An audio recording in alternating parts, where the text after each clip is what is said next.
She opened the drawer, and buried beneath a pile of dust-covered letters was the same photograph her mother had burned 15 years ago. But it wasn't just a photo. It was a clue. A doorway into a truth that would shatter everything she believed. Before we begin, comment below which city you're watching from, and don't forget to subscribe. It was a rainy Tuesday when Mia started her new job cleaning the Winterbourne estate. The mansion, tucked behind wrought iron gates and crawling ivy, loomed like a memory she couldn't quite place. She'd never been near this part of town before.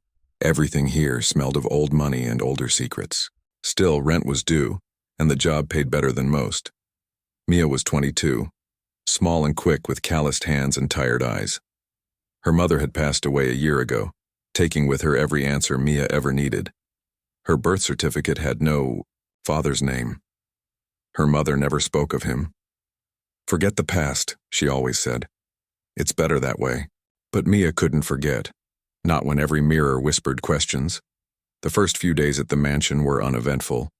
She scrubbed, polished, and swept while the owner, Mr. Reed, remained a ghost. Always in meetings, always away. The housekeeper, Greta, was polite but stiff. "Don't go into the East Wing," she warned. "It's locked for a reason." Of course, that only made Mia more curious. It was on her fourth day when the storm hit. Thunder cracked the sky open, and a power outage plunged the mansion into darkness. Mia, looking for candles, stumbled into the library. That's when she saw it. A drawer slightly ajar in the old oak desk. Inside, letters, old ones. Her mother's name on the envelopes. Her heart froze. She flipped through them.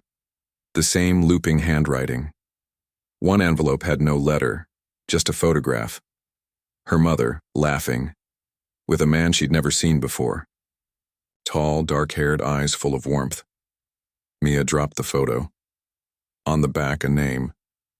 Reed. No, it couldn't be. Mia ran to the staircase, but a voice stopped her. Deep, gentle. "You weren't supposed to see that." Mr. Reed stood at the top of the stairs, shadowed by candlelight. He looked like he'd seen a ghost, and maybe he had. "What? What is this?" Mia's voice cracked. He stepped down slowly. "Your mother and I, we were young. It wasn't supposed to end the way it did." Mia shook her head. "Why didn't you ever come for me?" He reached into his pocket and pulled out a letter. "I tried. Every year. She never responded. I didn't even know if you existed." The world tilted. Mia's knees buckled. Everything was a lie. The storm outside grew louder. The truth inside roared. Louder still, it was a rainy Tuesday when Mia started her new job cleaning the Winterbourne estate. The mansion, tucked behind wrought iron gates and crawling ivy, loomed like a memory she couldn't quite place. She'd never been near this part of town before. Everything here smelled of old money and older secrets. Still, rent was due, and the job paid better than most. Mia was 22, small and quick with calloused hands and tired eyes. Her mother had passed away a year ago, taking with her every answer Mia ever needed. Her birth certificate had no father's name. Her mother never spoke of him. "Forget the past," she always said. "It's better that way." But Mia couldn't forget. Not when every mirror whispered questions. The first few days at the mansion were uneventful. She scrubbed, polished, and swept while the owner, Mr. Reed, remained a ghost. Always in meetings, always away. The housekeeper, Greta, was polite but stiff. "Don't go into the East Wing," she warned. "It's locked for a reason." Of course, that only made Mia more curious. It was on her fourth day when the storm hit. Thunder cracked the sky open, and a power outage plunged the mansion into darkness. Mia, looking for candles, stumbled into the library. That's when she saw it. A drawer slightly ajar in the old oak desk. Inside, letters, old ones. Her mother's name on the envelopes. Her heart froze. She flipped through them. The same looping handwriting. One envelope had no letter, just a photograph. Her mother, laughing, with a man she'd never seen before. Tall, dark-haired, eyes full of warmth. Mia dropped the photo. On the back, a name. Reed. No, it couldn't be. Mia ran to the staircase, but a voice stopped her. Deep, gentle. You weren't supposed to see that. Mr. Reed stood at the top of the stairs, shadowed by candlelight. He looked like he'd seen a ghost, and maybe he had. What? What is this? Mia's voice cracked. He stepped down slowly. Your mother and I. We were young. It wasn't supposed to end the way it did. Mia shook her head. Why didn't you ever come for me? He reached into his pocket and pulled out a letter. I tried. Every year. She never responded. I didn't even know if you existed. The world tilted. Mia's knees buckled. Everything was a lie. The storm outside grew louder. The truth inside roared, louder still. Mia sat on the floor of the grand staircase, her fingers trembling around the photograph. Mr. Reed didn't say a word. He just stood there breathing heavily, like he was holding back 1,000 things at once. The silence stretched between them, thick and painful. Finally, he walked down the rest of the steps and sat beside her. Not too close, just enough to show he wasn't leaving. Your mother. She left without a goodbye, he whispered. I begged her to stay, but she made her choice. Mia looked up at him, her voice barely a whisper. Why didn't she tell me anything?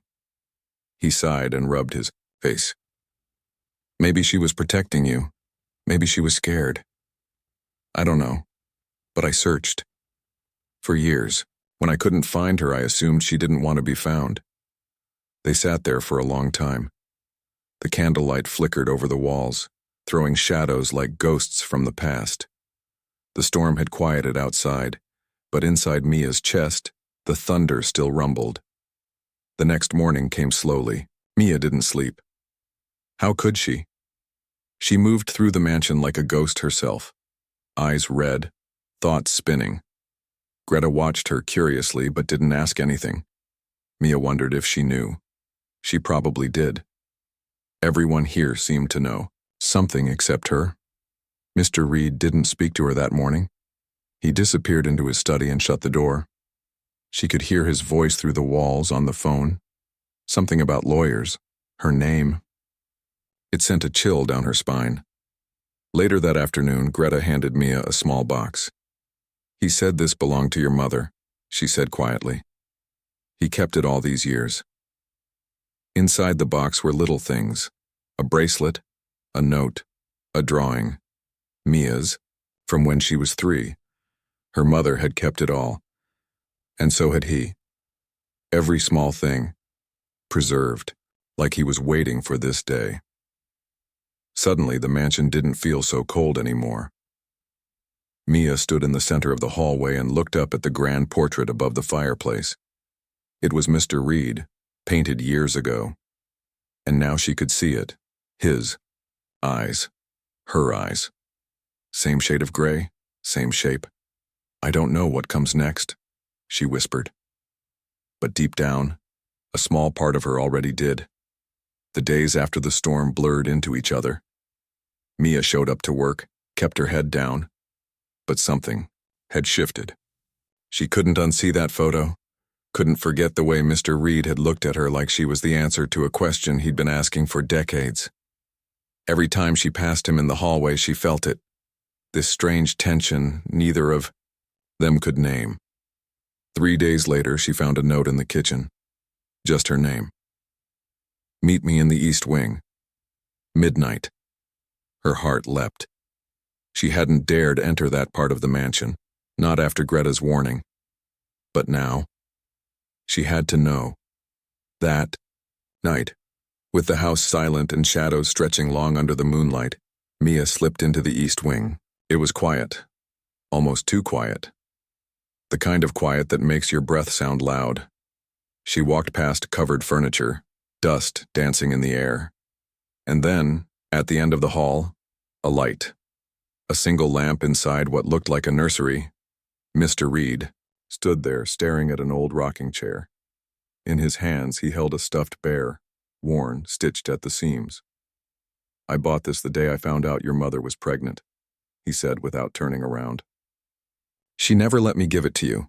Mia swallowed hard, her voice was thin. Why show me this now? He turned slowly. His eyes were red. Because I want you to know I always wanted to be your father. I never got the chance.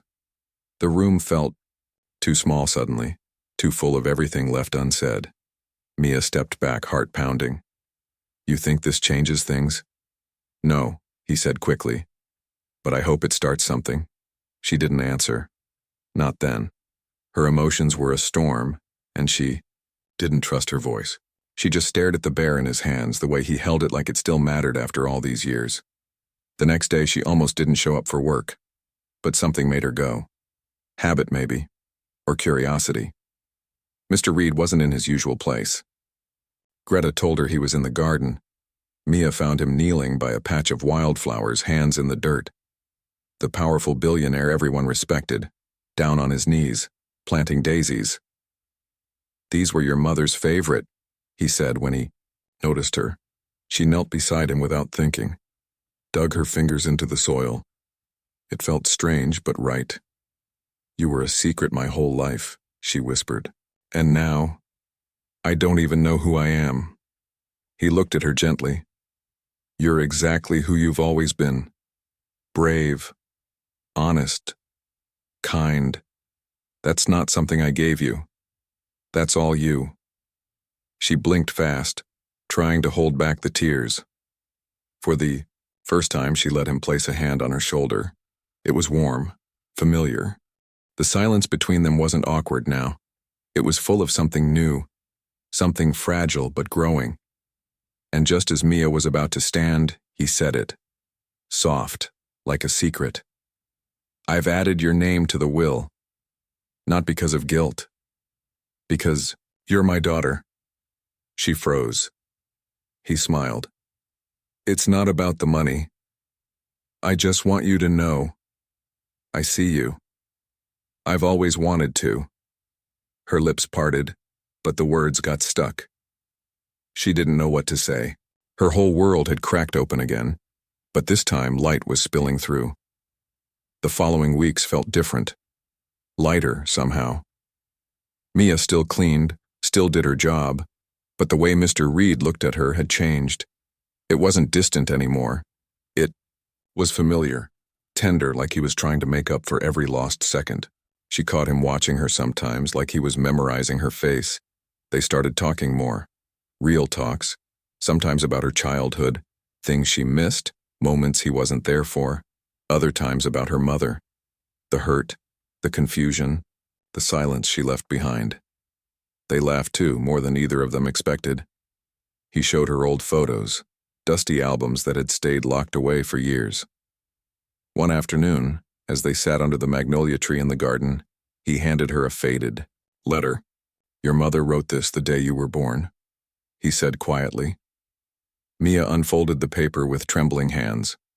The ink had faded, but the words were clear. Her mother had written about regret, about love, about wanting Mia to be free of the complicated truth until she was ready. He's a good man, the letter said. He would have been a good father if the world hadn't pulled us apart. Mia's breath caught. Tears streamed silently down her cheeks. Mr. Reed reached over and held her hand, not tightly, just enough to let her know he was there. From then on, things grew softer. The mansion didn't feel like a stranger's home anymore. It was still big, still intimidating, but it held warmth now. Shared meals, quiet conversations, laughter echoing in old halls.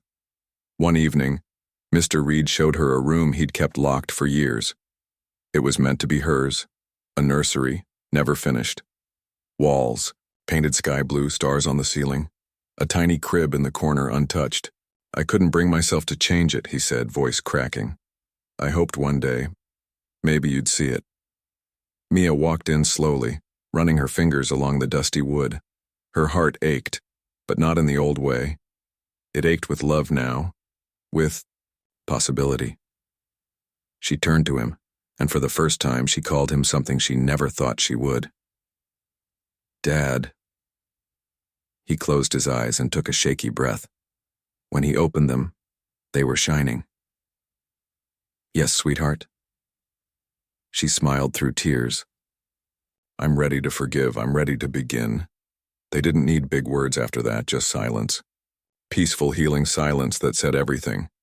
And in that silence, something long lost was finally found. The days after that moment under the magnolia tree weren't perfect, but they were real. Mia still had questions, fears that crept in, late at night when the house was too quiet. Was this really happening? Could a lifetime of absence be patched with a few heartfelt conversations and letters? She didn't know, but she kept showing up. So did he. Mr. Reed, her dad, she was still getting used to calling him that, stopped treating her like a housekeeper. He started waiting for her by the kitchen in the mornings, offering her tea, asking how she slept. It was awkward at first, but it was honest. No one was pretending anymore.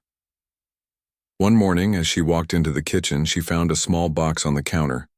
Inside was a necklace, just a simple locket. She opened it and gasped.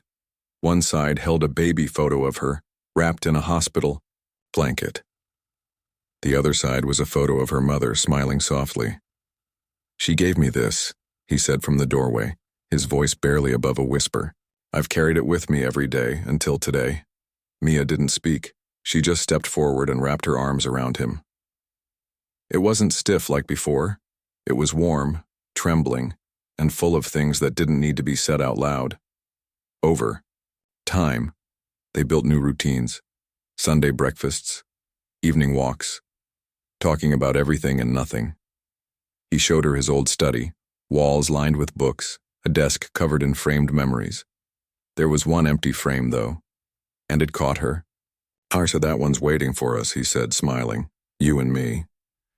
Greta, the housekeeper who had once warned her to stay away, softened too. One afternoon she pulled Mia aside and said, I knew.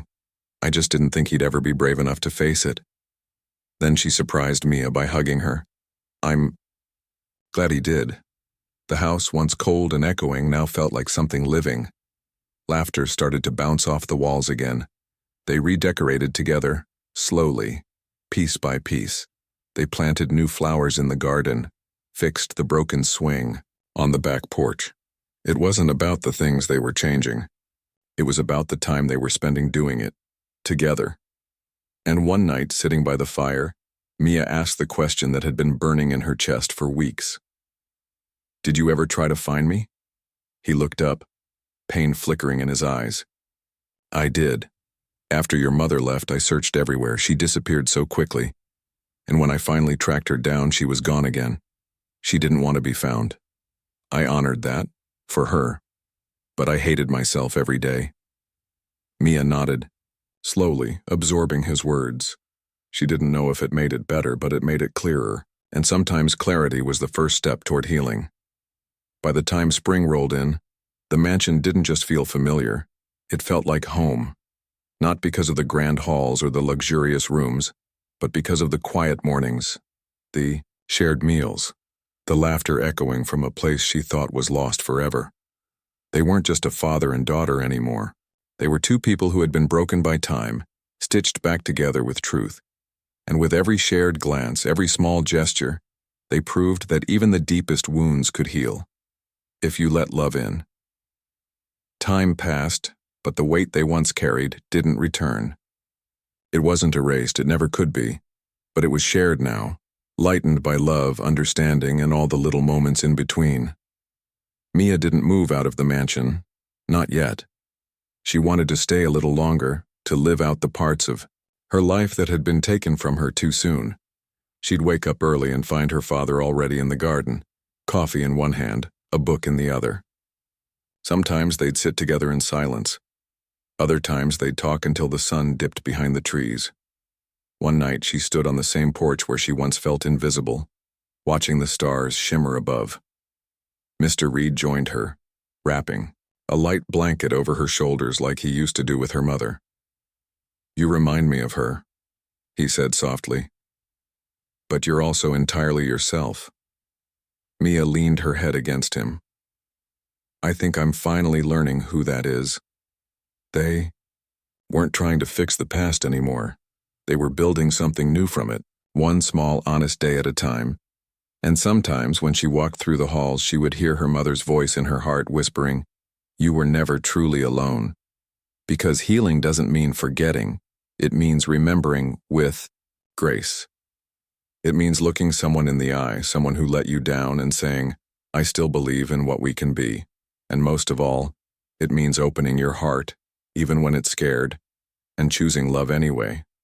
Because sometimes, the family we were searching for is the one waiting right behind the door.